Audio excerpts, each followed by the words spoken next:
The gunshot echoed across the vast plains as Thalia Preston clutched her swollen belly, ducking instinctively behind a large boulder. Her husband of 3 years was dead, shot by bandits who had taken everything they owned except the clothes on her back and the 2 precious lives growing inside her. At 8 months pregnant with twins, she had been walking for 3 days across the unforgiving Nebraska Territory, determined to reach Fort Kearny before her time came. The year was 1855, and the western frontier was both a promise and a peril. Thalia's auburn hair hung in matted strands around her dirt-streaked face as she pushed onward through the tall grass. Her destination seemed impossibly far, but giving up wasn't an option, not with her babies depending on her. "Just a little further," she whispered to herself, her parched lips cracking as she spoke. The late June sun beat down mercilessly. Her feet, wrapped in torn pieces of her petticoat since her shoes had worn through, left small bloodstains in her wake. 20 miles away, Adam Daniels guided his horse through a shallow creek, letting the animal drink while he refilled his canteen. At 32, he'd spent most of his adult life as a trapper and scout, preferring the solitude of the plains to the chaos of growing settlements. The Civil War was still years away, but tensions were already building throughout the territories. Adam had no interest in politics or conflict, he simply wanted to be left alone with his thoughts and the wide open sky. His weathered face bore the marks of years spent under the sun, and his dark hair curled beneath his wide-brimmed hat. Unlike many men who traverse the frontier, Adam carried few weapons, just a rifle for hunting and a knife at his belt. Violence had taken too much from him already. He had no desire to invite more of it. As he mounted his dappled gray stallion, something on the horizon caught his eye, a small, moving figure that seemed to stumble every few steps. Adam squinted against the sunlight, making out the form of what appeared to be a woman. His instinct was to turn away. Other people's troubles weren't his concern. But something, perhaps the desperate way the figure moved, made him guide his horse in that direction. Thalia saw the rider approaching and felt a wave of fear. Out here, a stranger could mean salvation or destruction. She had nothing to offer in exchange for help, nothing to defend herself with. Her hand reached for a rock, a pitiful weapon, but the only one available. "Stay back," she called out as the rider drew closer, her voice cracking from thirst. Adam reined his horse to a stop 20 feet away, recognizing the terror in the woman's eyes. "I mean no harm, madam," he said, keeping his hands visible. "You look like you could use some water." Thalia hesitated, the rock still clutched in her trembling hand. "I have nothing to trade for it." "I'm not asking for payment," Adam replied, slowly dismounting and reaching for his canteen. He placed it on the ground and backed away, giving her space. "My name's Adam Daniels. I scout for wagon trains sometimes, hunt for myself most times." Thalia eyed the canteen, her thirst finally overcoming her fear. She moved forward cautiously, never taking her eyes off the stranger as she grabbed the water. Only after she had taken several desperate gulps did she speak again. "Thalia Preston," she said, her voice slightly stronger. "My husband and I were heading to Fort Kearny when we were attacked 3 days back." She didn't need to explain more. Death was a common companion on the frontier. Adam nodded, his eyes taking in her condition. "You're carrying." "Twins," Thalia confirmed, one hand protectively covering her belly. "The midwife in Independence confirmed it before we left. I need to reach the fort before they come." Adam's gaze swept across the empty plains. Fort Kearny was at least 4 days' journey on foot, and from the look of Thalia's swollen ankles and exhausted face, she wouldn't make it half that distance. "You can't walk to Kearny," he stated plainly. "I don't have a choice," Thalia shot back, a flash of determination cutting through her fatigue. Adam ran a hand across his stubbled jaw, considering. He'd planned to head north, away from settlements and people. Taking a heavily pregnant woman to Fort Kearny would mean delays, complications, involvement. "I have a small camp about an hour's ride from here," he finally said. "You can rest there tonight. Tomorrow we'll figure something out." Thalia's eyes narrowed with suspicion. "Why would you help me?" Adam shrugged. "Because you need it." It was the simple truth. He'd seen too much death on the frontier. He couldn't just leave her to become another unmarked grave on the plains. After a moment's hesitation, Thalia nodded. Adam helped her onto his horse, noticing how she winced with each movement. He walked alongside, leading the stallion at a gentle pace to avoid jostling her. By sunset, they reached Adam's camp, a small clearing near a stream with a lean-to shelter and the remains of previous fires. It wasn't much, but to Thalia it looked like paradise.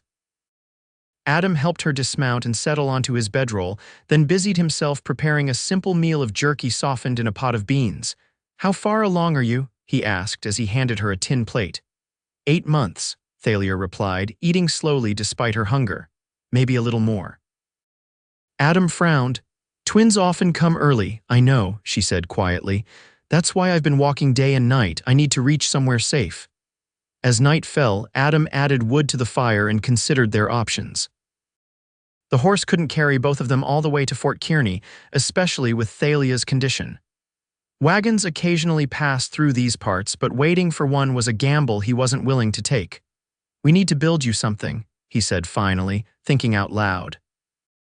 "A travois might work, but it would be rough going with your condition." Thalia looked up, her face illuminated by the firelight. "Build what?" "A wagon. A small one, just enough for you and the twins when they come." The idea was taking shape in Adam's mind. "I have tools. There's a stand of good timber about half a day's ride from here. It won't be pretty, but it'll get you to the fort." Thalia stared at him in disbelief. "You do that? For a stranger?" Adam met her gaze steadily. "I've been alone out here a long time, Mrs. Preston." Makes a man remember what matters. He didn't elaborate further, and Thalia didn't press. That night, Thalia slept under the lean-to while Adam kept watch by the fire. He wasn't usually one for planning beyond the next day or two, but now his mind was filled with calculations: wood needed, time required, distance to the fort. And beneath it all, a nagging concern about what would happen if the twins decided to arrive before they reached help. Morning came with a clear sky and Thalia's groan as she tried to sit up. Adam was already awake, having sketched out a rough design for the wagon in the dirt. "I'll need to be gone most of the day," he told her, setting out food and water within her reach. "Will you be all right here?" Thalia nodded, though her pale face suggested otherwise. "I've managed worse. Go do what you need to do." Adam rode out with his axe and saw, heading for the timber he'd mentioned. The work was hard, felling trees, stripping them, cutting the wood to the lengths he needed. By midday, he had a decent pile of lumber, but his back ached and his hands were blistered. He loaded as much as the horse could carry and headed back to camp, planning to return for the rest. He found Thalia exactly where he'd left her, though she'd managed to gather some wild onions and berries from nearby. "You shouldn't be moving around," he admonished gently. "And you shouldn't be treating me like I'm made of glass," she retorted, but there was no bite to her words. "I've been working a farm since I was 12. Being with child doesn't change that." Adam couldn't help but smile at her spirit. "Fair enough, but let me do the heavy lifting." He unloaded the timber and organized it before setting out again for the remainder. By nightfall, he had all the materials gathered. The next 3 days fell into a pattern, Adam working from dawn until dusk on the wagon while Thalia rested and occasionally offered suggestions. Despite her condition, she insisted on helping where she could, weaving a canopy from reeds and grasses to provide shade over the wagon bed. "Where did you learn to build wagons?" Thalia asked on the 3rd day as Adam fitted the axle he'd shaped from a sturdy oak. "My father was a wheelwright back in Pennsylvania," Adam replied, hammering a wooden peg into place. "I worked in his shop until I was 18. "What brought you out here?" Thalia carefully handed him another peg. Adam was quiet for a long moment, focusing on his task. "War with Mexico," he finally said. "I joined up, saw things I wish I hadn't. When it was over, going back to making fancy carriages for rich folks didn't make sense anymore." Thalia nodded, understanding more than he'd said. "My Thomas fought too. He never spoke of it, but he had nightmares." Adam glanced at her. It was the first time she'd mentioned her husband's name. "He was a good man," Thalia continued softly. "We had a small farm in Ohio. When we lost it to debt, he heard about land grants out west, said we could start fresh." Her hand moved to her belly. "He was so excited about the babies. He would be proud of how far you've come," Adam said quietly. Thalia's eyes glistened with unshed tears. "I hope so." The 4th day dawned with a new urgency as Thalia woke with contractions. "They're not regular," she assured Adam, seeing the alarm in his eyes. "Just my body practicing, but we should hurry." Adam worked frantically, attaching the wheels he'd crafted from cross-sections of a large oak. They weren't perfectly round, but they would roll. By midday, the basic structure was complete, a simple but sturdy wagon bed with a canopy overhead and a long shaft for the horse to pull. "It's not much to look at," Adam apologized as he helped Thalia into the wagon bed, which he'd padded with grasses covered by his spare shirt. "It's perfect," Thalia said, settling into the makeshift nest. Adam had built up the sides to prevent her from rolling out, and the canopy would shield her from the worst of the sun. "Thank you, Adam," he nodded, suddenly awkward under her grateful gaze. "We should reach Fort Kearney in 3 days if we keep a steady pace." They set out that afternoon, Adam walking alongside the horse while Thalia rode in the wagon. The going was slow. Adam had built the wagon for comfort rather than speed, knowing that jarring movements would be painful for Thalia. That evening, as they made camp, Thalia's contractions returned, stronger this time. "They're still irregular," she said, but Adam could see the worry in her eyes. "First babies usually take their time, and twins?" Adam asked, setting water to boil. "Come even earlier than most," Thalia admitted, "but not always." Adam nodded, trying to appear calmer than he felt. He'd helped birth foals and calves in his youth, but never a human child, let alone 2.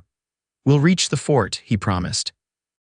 But by the next morning, it was clear that the twins had their own schedule. Thalia's contractions were coming every 20 minutes, and though she tried to hide her discomfort, Adam could see the pain etched on her face. "We need to stop," he decided when he saw her grip the sides of the wagon during a particularly strong contraction. "No," Thalia insisted. "We keep going. I want these babies born somewhere safe." Adam reluctantly agreed, but he pushed the pace as much as he dared. By midday, Thalia could no longer suppress her cries when the contractions hit. Adam found a sheltered spot near a small creek and helped her from the wagon. "The fort is still a day and a half away," he said gently. "Those babies aren't going to wait." Thalia nodded, tears streaming down her face from pain or acceptance. Adam couldn't tell. He quickly set up camp, creating as comfortable a space as possible. Using the wagon's canopy and some branches, he fashioned a more substantial shelter to protect Thalia from the elements. As the sun began to set, Thalia's labor intensified. Adam boiled water, tore his spare bandana into strips, and tried to remember everything he'd ever heard about childbirth. "Tell me what to do," he said, kneeling beside her. Between contractions, Thalia gave instructions. Though she'd never given birth before, she had helped her sisters and neighbors through labor back in Ohio. Adam followed her guidance, providing water, supporting her back when she needed to change positions, and offering his hand to squeeze when the pain became overwhelming. As midnight approached, the first baby announced its arrival with a lusty cry. Adam caught the tiny boy in his trembling hands, quickly wiping the infant's face and making sure he was breathing well before tying off and cutting the cord as Thalia had instructed. "A son," he said, placing the swaddled infant on Thalia's chest. Her exhausted face transformed with joy as she looked at her child. "Hello, Thomas," she whispered, naming him after his father, but there was little time to celebrate. The second baby was already coming, and this birth proved more difficult. The infant was positioned awkwardly, and Thalia's strength was fading.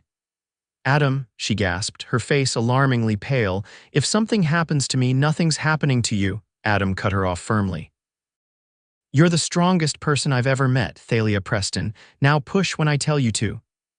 Whether it was his confidence or her own determination, Thalia rallied. With 3 mighty pushes, the second baby emerged, a girl, smaller than her brother but with equally strong lungs. "Emma," Thalia named her, tears of joy streaming down her face as Adam placed the second child beside the first. Adam sat back on his heels, overwhelmed by what had just transpired. In the span of an hour, he had helped bring 2 new lives into the world. His hands, which had known so much destruction during the war, had now been instruments of creation. "Thank you," Thalia said softly, looking up from her children to the man who had saved all 3 of them. Adam shook his head. "You did all the work." "No," Thalia insisted. "You found me when no one else would have stopped. You built this wagon. You delivered my children." Her voice broke. "You gave us a chance." Adam swallowed hard, uncomfortable with her gratitude. "We should rest," Tomorrow we'll continue to the fort." But Thalia was already drifting to sleep, her newborns nestled against her. Adam kept watch through the night, tending the fire and occasionally checking on the small family. By morning, he had made a decision. "I'm taking you to my cabin," he told Thalia as he helped her sip some broth. "It's closer than Fort Kearney, about half a day's journey northeast of here. You and the babies need a proper roof, not a fort full of soldiers." Thalia studied him, clearly surprised. "You have a home. I thought you lived out here. I trap and scout during the good seasons," Adam explained. "But I have a place for winters. It's not much, but it's solid. Built it myself 5 years back." "Why didn't you mention it before?" Thalia asked. Adam looked away. Wasn't planning to go back yet. The truth was more complicated. His cabin represented a compromise he'd made with himself, a concession to permanence in a life he'd tried to keep rootless. Thalia seemed to understand what he wasn't saying. "If you're sure, we'd be grateful." They set out later that morning, with Thalia and the twins carefully arranged in the wagon.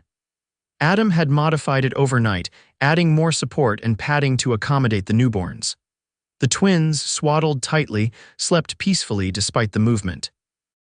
As Adam had promised, they reached his cabin by late afternoon.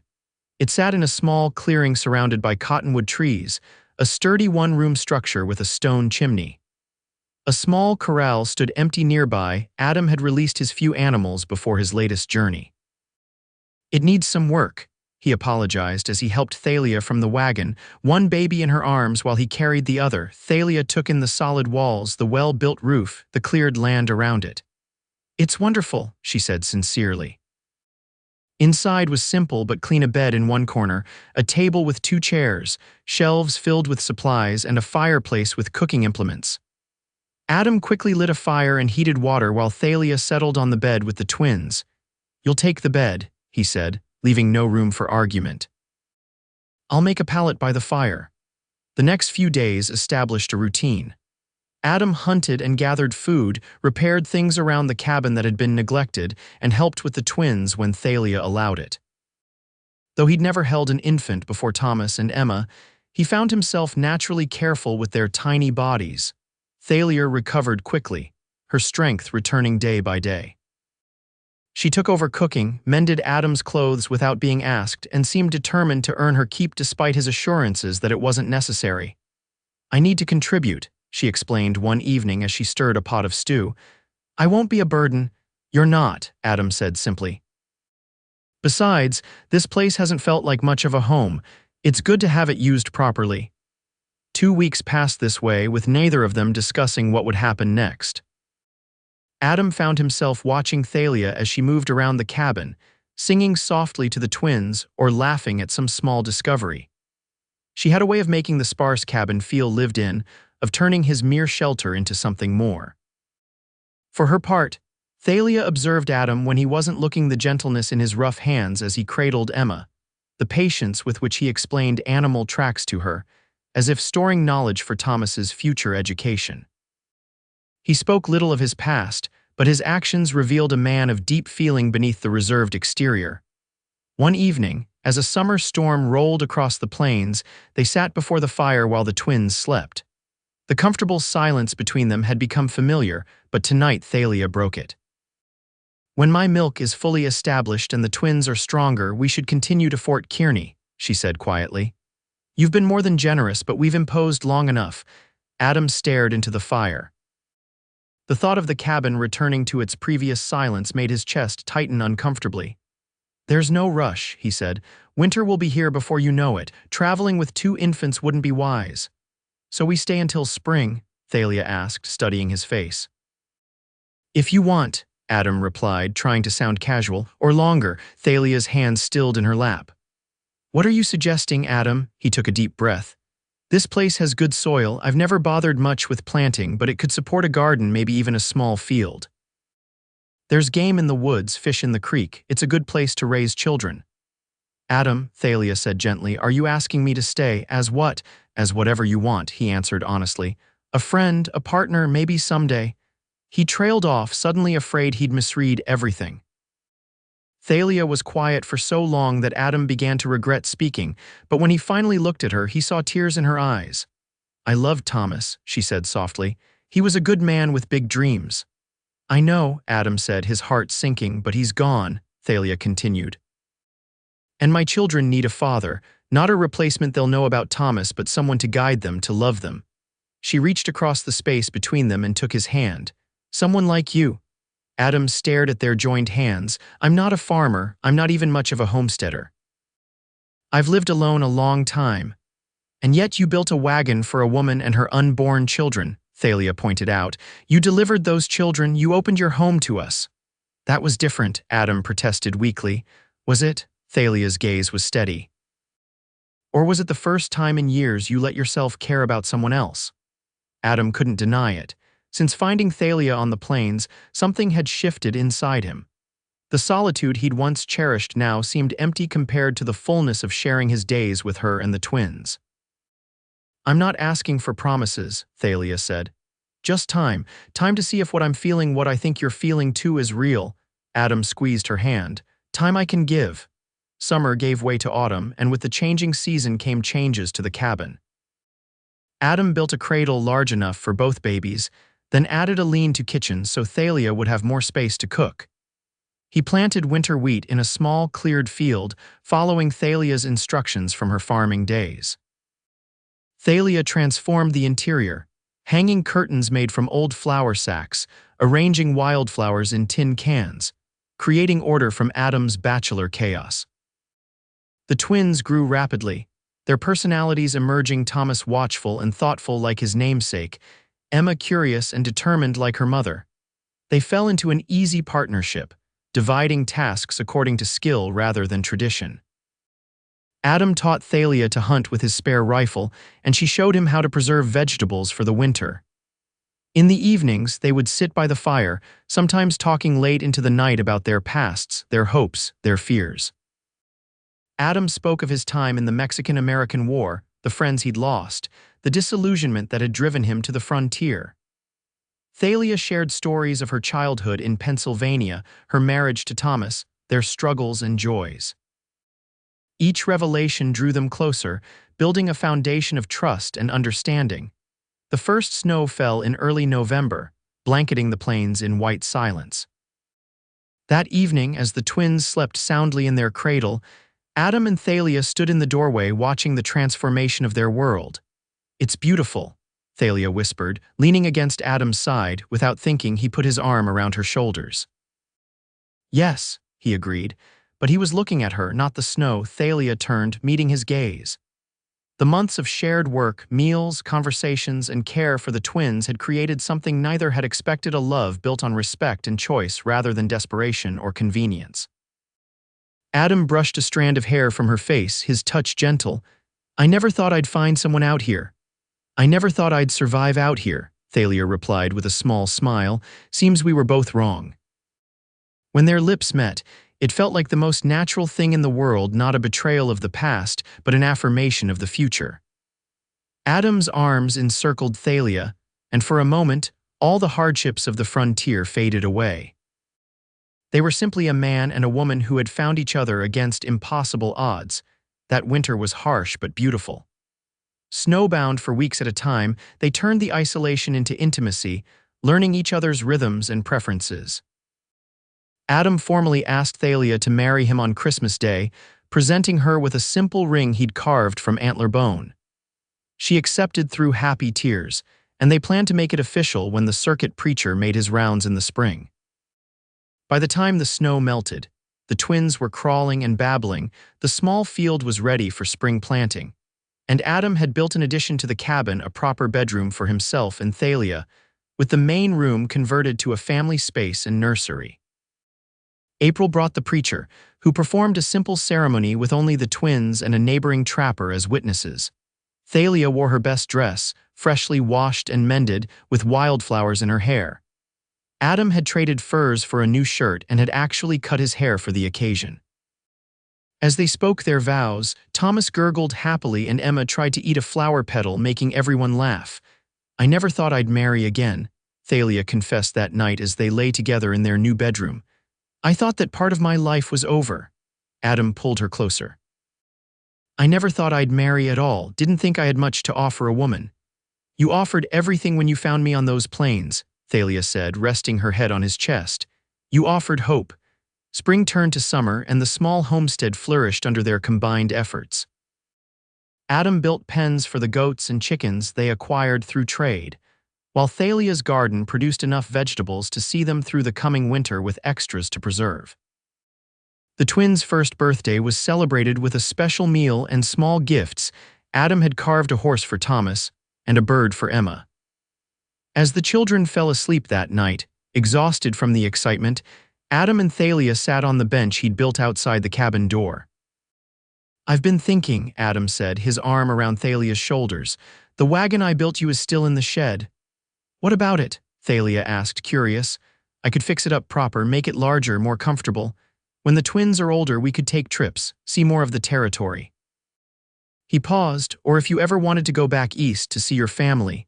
Thalia placed her hand on his chest, feeling his heartbeat. This is home now, Adam, you're home, she smiled. But I like the idea of adventures together, just not right away. Oh, Adam raised an eyebrow.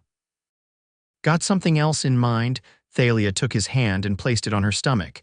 In about 7 months, the twins will have a little brother or sister. Adam's eyes widened, then filled with a joy so pure it took Thalia's breath away. Really, you're certain? Thalia nodded, laughing as Adam lifted her off the bench and spun her around. Careful, there's precious cargo aboard. He set her down gently, then knelt before her, his hands cradling her still flat abdomen. Thank you, he whispered. And Thalia knew he wasn't just thanking her for the new child, but for everything, for surviving those plains, for trusting him, for making his solitary existence into a life rich with love. Thank you, she replied, running her fingers through his hair. For finding me when I was lost. The following spring brought their daughter Sarah into the world, an easier birth than the twins had been, with Adam once again serving as midwife. As Thalia held their newborn, Adam sat beside her with Thomas and Emma, now toddlers fascinated by their tiny sister. We've come a long way from that day on the plains, Thalia said, looking at their growing family.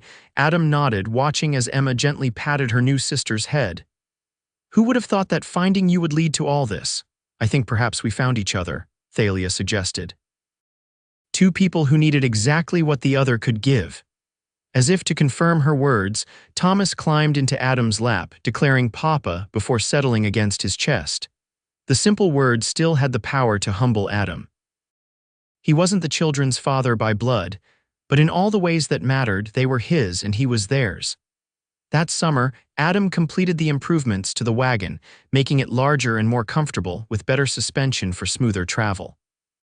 When Sarah was 3 months old, they took their first family trip, just a short journey to the nearest trading post, but it felt momentous.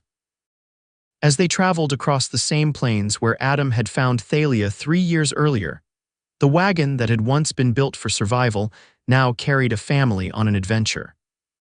The twins squealed with delight at each new sight, and even baby Sarah seemed to enjoy the gentle motion.